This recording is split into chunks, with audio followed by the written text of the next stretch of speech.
ये शरीर रूपी हमारा घर है। इसमें हम दो लोग रहते हैं। एक तो हमारा मन है और दूसरा हम। हम कौन है ये हम नहीं जानते। हम मन को तो जानते हैं कि ये हमारा मन है। हम हमारा नाम दे देंगे तो हम नहीं रहेंगे। वो तो हमारा नाम हो जाएगा। इसलिए हम हमको नहीं जानते हैं। इस घर में मन के साथ मन का परिवार भी रहता है और हमारे साथ हमारा परिवार भी रहता है। मन का मुख्य 5 सदस्य है। काम, क्रोध, लोभ, मद, अहंकार, ये 5 सदस्य मन का है। 5 ही मुख्य परिवार हमारा है। वह कौन कौन महापुरुष है? वह है दया, शील, क्षमा, संतोष, शांति, करुणा, ये हमारा सब परिवार है। हम और मन दोनों एक ही घर में रहते हैं, परंतु हम दोनों कर्म अलग अलग करते हैं। मन अपना कर्म करता है और हम अपना कर्म करते हैं। मन का परिवार मन के आंगन में रहता है। हमारा परिवार हमारे आंगन में रहता है, परंतु घर तो एक ही होता है। मन का कर्म नीत, स्वार्थ, अज्ञान से जुड़ा हुआ है। हमारा कर्म ज्ञान, परमार्थ से जुड़ा हुआ है।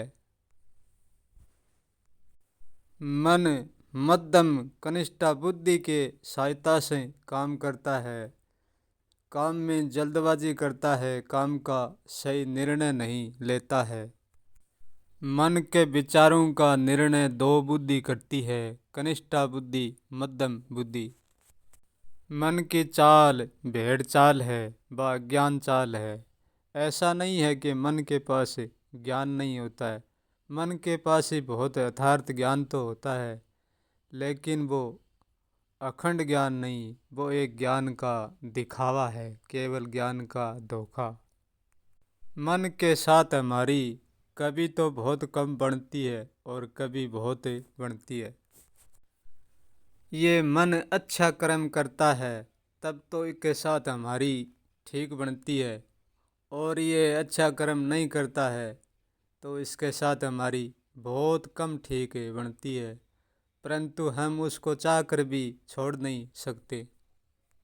यदि मन को हम छोड़ देते हैं तो हमारे घर का काम नहीं चलता, क्योंकि घर को मन ही ले जाता है, घर को मन ही लाता है, और घर को मन ही खिलाता पिलाता है, घर को मन ही संभालता है।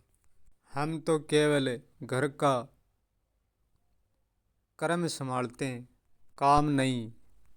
मन काम करता है, हम कर्म करते हैं। काम और कर्म में अंतर होता है। ये तो मन का काम था, अब हम हमारे कर्म पर आते हैं। हम कर्म उत्तम सद्बुद्धि से करते हैं। हमारी चाल है व सिंह चाल है, हम अपने को अकेला ही पसंद करते हैं। हम जो कर्म करते हैं वो अक्षणिक नहीं, अस्थायी है, दुनिया के लिए मार्ग साबित होता है। हमारा कर्म मन के कामों से हटकर होता है। हमारा कर्म है वो जागकर जीना, और मन का काम है सोए सोए काम करना। हम इस घर का मालिक है, जितना ही इस घर का मन भी मालिक है। हमारा प्राण मन के और हमारे साथ एक जैसा ही बर्ताव करते हैं।